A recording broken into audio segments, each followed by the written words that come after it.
I have put together a comprehensive guide to basketball cards. You could be a complete noob, have no idea what you're doing, or you could be a super advanced vintage collector. You'll get something from this video. Throughout the video, I'll give you tips and tricks in how to invest in certain areas and just how to make the most of things. And towards the end, I get into more of the intermediate and advanced stuff, and I actually give you some picks in terms of basketball sets to invest in, and one sleeper pick towards the end that you will definitely want to listen to that I think will be the next 1986 Fleer. Nobody's thinking about it, so look for that one. All right, let's dive in. Basketball cards. What on earth has been happening with them over the past few years? If you're new to collecting, you might be stunned with what you see on eBay. Some of these crazy prices, or even your local Walmart shelves, especially a couple years ago. I've been deep into basketball cards for the past few years, and I'm going to help you understand this absolute madness. Whether you're a seasoned collector or just stepping back into the world of card collecting, this guide's going to answer some of your burning questions. All right, let's get down to basics. So, how do you even get started in basketball collecting nowadays? Honestly, it really comes down to this simple motto: collect what you like. Don't try to game the system or flip or make money right off the bat. Just collect something you like. That might be starting with just the team that you watch and getting some cards of your favorite player, or a vintage player, somebody that played back in the day. What teams do you like? What players do you like? Do you want to involve your children? Let that guide what you collect. And when it comes to acquiring cards, you can then either buy the singles of those players, or you can buy boxes. And boxes obviously contain multiple cards, some of which you may want and some of which you may not want. Okay, so now you're probably wondering, why are hobby boxes so pricey these days? Back in the 90s, they were $10. Well, the truth is we're in the midst of a booming market, at least for now. And this is especially true for basketball cards, but also applies to other sports. There's increased demand from collectors. You've got influencers like Gary Vee touting them as assets, but not just Gary Vee. I mean, people are on CNBC talking about collectibles as assets. And even on this channel, we've had a financial advisor on talking about sports cards as assets. You should check that video out. And the rise of sports gambling has made a huge impact on this. And the breakers, this is a new thing over the last few years. If you don't know what breaking is, just look up Backyard Breaks and watch some of their videos. But essentially, you will buy a particular team in a box for, a few $100s. And whatever player gets hit or pulled from that box for that team, you get that player. And so these 24/7 online platforms like Whatnot and Fanatics Live and others are now doing breaking around the clock. So you could literally sit on your couch and gamble on sports cards. This has all risen the tide for the market, and the supply now has become expensive for the good stuff. All right, one other quick sidebar. You might be wondering why your delicious panini sandwich now makes basketball cards. Well, it's funny. Panini is actually a company that owns the license, at least right now, for NBA cards. They really got started, the 2012 Prism box was kind of their iconic set, and Prism still holds value today. They'll eventually be losing these licenses to Fanatics, but in the meantime, they have done a great job of creating chases, one-of-one cards, and doing all sorts of things to really ramp up basketball cards.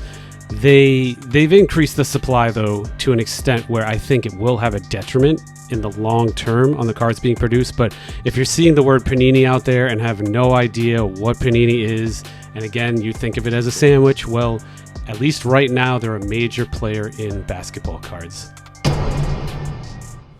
Okay, back to boxes. So NBA boxes especially come in tiers from low class to upper class, and the prices vary accordingly. And where can you find these boxes? You can go to your local card shop. There's probably a few nearby.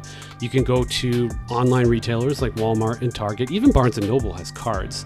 But beware that most of these retail boxes are crap, might be a strong word, but they're not that great. I mean, they're great if you want to buy a few for your kids and rip them and have some fun, but you're not going to very likely get something of value out of these boxes. So you've got different ranges, right? Like you've got your $30 blaster boxes, which they have a few packs. You're probably not going to get anything special out of it. Certainly no autographs. And you can get them at Walmart very easily. All the way to National Treasures, which can be as much as a small car, depending on what you want to pay at your local shop. And that contains very few cards. They're typically numbered. They're beautiful on-card autographs. There's patches, logo patches. So there's a wide variety. I guess that's a good thing for collectors. You can really choose your entry point, especially for children. But even the blasters are tough to come by because the scalpers will just scoop them up at Target and then just sell them on eBay for 10-20% more and pay for their time. One quick warning when it comes to college basketball cards. Now, they might have sentimental value because you went to the college, or you might follow that team, but they just don't carry the same worth as NBA cards. So please manage your expectations if you decide to buy them, invest in them. If they have a card with the college uniform on, it will be worth significantly less than with their NBA or WNBA uniform on. I'll tell you about a mistake I made. So I was at a card show. I saw this really beautiful Trae Young National Treasures card, on-card autograph, and his Oklahoma State college uniform looks very similar to the Hawks uniform. It was a weird angle. The colors are about the same, and I bought the card at a price that I should not have because I thought it was his NBA card, which, you know, that was an error on my part. It may not have been National Treasures, but regardless, I paid too much because I wasn't paying attention to the value of his college card. Now, there's probably one exception to this, and I've been talking to a lot of collectors. Caitlin Clark. We are arguing, and I actually agree, she may be the first player in decades, probably since Kareem, where her college cards could potentially be worth more than her NBA cards, considering what she did in college. So that's just something to think about. But the reason you see all these college cards cheaper is that they just don't hold the same value. Speaking of value, let's talk about variations. Color variations, to be specific. So Panini pioneered this, and they've gone hog wild with the different variations of cards. You've got everything from zebras to lions to pink and purple polka dots and everything else in between, stripes and whatever. It's all madness. Honestly, these parallels will mean nothing in 20 years. I could be wrong, but I am probably not wrong. And they've also done this artificial scarcity thing where they've like numbered it to 5 or numbered it to 149. That is manufactured scarcity. Real scarcity is having a card that isn't made anymore, like a 1986 Fleer or a 1969 Tall Boy. These manufactured numbered cards might get, you know, some action on the breaks, and they might sell on eBay right now, and they might think you've got like something rare. But when there's 10,000 one-of-ones produced every year, it's not really a one-of-one. Now again, if you like these and you think they look good, and again, you follow modern players and you want to own their cards, well, here you go. Why not, right? It's not the worst thing to own, but if you expect this to like quadruple in the next 10 years, you've gone insane, and it's not going to happen. Which leads me to expectations, okay? So you've pulled a card, you've pulled a coveted card, it's numbered, you're set for life, right? You've got like a $1 million card here. Well, guess what? That's not necessarily the case. Player performance, injuries, and market fluctuations all impact the value of cards, similar to the stock market, right? You could have a player that gets into controversy and has trouble with the law, and their players go to 90% of a reduction overnight, right? Victor Wembanyama cards are hot right now. What happens if he gets an injury? What happens if he gets in trouble with the law? Literally overnight, faster than you'll be able to liquidate them, the cards will lose their value. So just keep an eye on this and make sure you're watching what happens with your player if you're truly trying to flip. Again, it's different if you're collecting Pokemon, right? Because Charizard, he ain't ever getting injured. He's never aging. He's never going to retire. He's the GOAT, and it's going to stay that way. And again, Charizard's probably also not going to get in trouble with the law. So keep that in mind when you're investing in cards that are tied to actual human beings that make mistakes, right? Just be aware of that. They will impact the prices of your cards. All right, so you are new to the hobby and you had a gazillion cards as a kid. They're in your mom's attic and you're going to head there and clean it out and you're a millionaire, right? Well, guess what? All that stuff you collected in the 80s and 90s is not really worth anything. Yeah, if you have a trailer load, you might have a few grand and some pizza money, but most likely they're not going to fetch big bucks. What happened was the market was just absolutely flooded back then. They overprinted, very similar to what's happening now, FYI. Overprinted everything to the ends of the earth, and everybody in America had one of those sets for Christmas, like a top set or an upper deck set.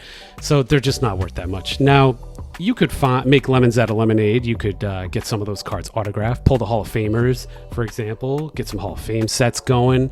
That's how you can save the value of those, but that's going to take time and effort. I will also mention there are exceptions. So 1986 is a extremely iconic year for basketball cards. In my opinion, it's the greatest basketball set there is in terms of glory and also financial success. So I have the full 1986 Fleer set autographed. I've got a video on how I put it together. You can probably put half of it together for free, so you can check that out. But basically, that's a great set. Some of these cards are worth a ton of money, especially autographed, especially in good condition. So keep an eye on that one. If you collected 1986 Fleer back in the day, by all means, don't be going to the hobby shop and saying, what's this worth? Or don't get ripped off, because it's probably worth something. There are other exceptions too. The 90s inserts, like the precious metal gem Jordans, those can be $1 million a piece. So if you see a shiny green or red card, a precious metal gem, it's most likely worth six figures depending on the player. So that's worth some money. So there's obviously exceptions. You can't make a blanket statement, but most of the stuff in the 80s and 90s is not really worth too much money, unfortunately. All right, selling your cards. So you got some cards, you want to sell them. It's either from your old collection or something you're trying to flip. Timing is key. You got to think about the seasons, right? So playoffs and regular season peaks are prime times, like the home run derby in baseball. In basketball, it could be the All-Star game or the playoffs. Those are huge, and off seasons are generally slow, so you don't want to be selling cards at that time. Now, if you're new to selling, just start small to build credibility. Open an eBay account, go on eBay, sell a few of your things, see how it goes, get good at taking pictures. It's by far the largest marketplace. There's protections for both the buyer and the seller. Don't be doing deals off of eBay just yet. You're going to get a bunch of messages that say, hey man, do you have an Instagram account? And do you want to sell something? Do you want to trade something? Just ignore those for like 6 months until you get really good at this, because most likely you're going to get ripped off. And also, don't ever buy packs on eBay. I did an entire video about that as well. Do not get ripped off on packs. But anyway, we're talking selling. There's other places too. You can go to your local card shop. You can sell to them. You can go to your card show. You can buy a table for probably $30 to $50 and sell some of your stuff there. For online, you can join Facebook groups. There's one dedicated to everything. There's a 1986 Fleer Facebook group. There's a 1990 Hoops Facebook group. Reddit is a great place, the Basketball Cards Subreddit. And you could sell, get vouchers both ways in the group, start to work with people, and, use PayPal goods and services so you're protected.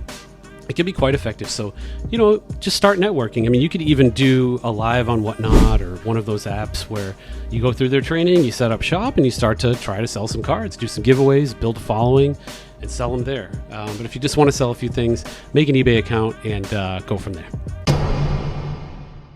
All right, card grading. My goodness, this could be an entire 1-hour episode. In fact, LZ and I did an episode on this, how to navigate the madness of grading cards at PSA, so check that out. But the high level view here is, if you're thinking about grading your cards, it could be a worthwhile investment, especially for the better cards that you have. Authentication and condition play a big role in determining a card's worth.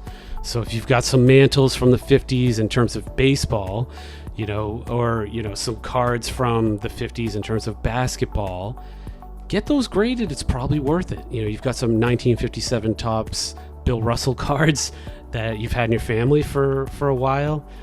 Get them graded. The amount you pay for grading will be peanuts to the increase in the value you'll get from having it in a slab, protected, mind you, protected, which is huge, and then also, you know, certified by a third party. This is a PSA 8 or 7 or whatever. What I don't want you to do is go and think you're going to get all PSA 10s. I see a lot of snake oil salesmen in the card world on YouTube and elsewhere that are like, here's a great candidate for a PSA 10. All you have to do is PSA 10 and you'll make $1,000 in 5 minutes. The reality is PSA 10s are much harder to come by than a few years ago. They're not just 10% harder, they're 1,000% harder than a few years ago. In my opinion, they're controlling the population. They got called out for so many PSA 10s, and just don't expect to get them. So only grade a card if the value of that card graded is going to be more than what you pay in grading fees. Common sense, right? The way you figure this out is just go on eBay, look up what your raw card sells for, like your raw 1986 Fleer Jordan, and then look at what it sells for as a PSA 5, 6, 7, whatever, and understand that delta, or that, you know, that difference in money is probably for the Jordan going to be much more than the grading fees, which can go up to a few $100 for something at that level. So just make sure you do the math and you do your research and make sure it's worth grading something. You can do bulk. I mean, you can get down to about $15 a card if you join their collectors club. I did a video on how to submit to PSA, so you can check that out. It kind of weighs the pros and cons of joining the collectors club, but that's really the calculation you have to do. Is it worth putting the grading money into the card? Will that increase the value of the card? And what are the odds that it will get a certain grade? Really look at that thing under a microscope, not a microscope, sorry, a magnifying glass or a loupe or really bright LED lights. And at the end of the day, if it's not a financial decision, it's okay to slab a card to protect it just because you like the card. I've done that with a few of my cards that weren't worth the grading fees. That's fine. That's okay to do. Get them protected. I'm careless. We're all careless. Now, if you spill water on it, you're probably okay, right? All right, time for a little bit more advanced stuff. I consider myself an advanced basketball collector, so I've got some advice for you, what sets to focus on, what cards are big, and things like that. Because up to this point, it's really been a video about helping an intermediate or beginner collector get involved with grading and pick out cards and understand what basketball card collecting is all about. So here's my advice. Here's some sets to focus on. You got the 48 set with George Mikan. That's a bit limited in run and quite expensive. I would start with 1957 for vintage. That's Bill Russell's rookie year. That's got a Bob Cousy card in there. It's got a Bob Pettit card in there. That is legit. It's a great set. It's really the first iconic set. 1961 Fleer, that's another major one. Okay, that's Wilt Chamberlain's rookie year. That card autographed all day long. It's like 250 grand. Big set. 20 of those guys still signed through the mail. Another massive set. 1961 Fleer, huge. They have the in-action cards and the base cards, which are both great. 1969 Topps, mega set. You got Kareem's rookie card. You got Jerry West. You got Wilt Chamberlain, Oscar Robertson. Like, the list goes on and on. Hall of Famers in that set. Huge hoop set. 1986 Fleer. That's my jam. I've got the full autographed 1986 Fleer set. That set will continue for 100 years to have value, whether they're autographed or not autographed, high grade, low grade. It's a big time set. They made about 250,000 cards. 250,000 for each card in that set. So yeah, they printed quite a few, but many are lost, you know, so I'd say like a quarter of that exists, and the cards, they're not as overprinted as you think they might be from the junk wax era. Another huge set. Then you start to fast forward through all the junk, and I think the next set, other than the 90s inserts, like the precious metals gems and the stuff that's just like $1 million, I think 2012 Prism right now is still affordable.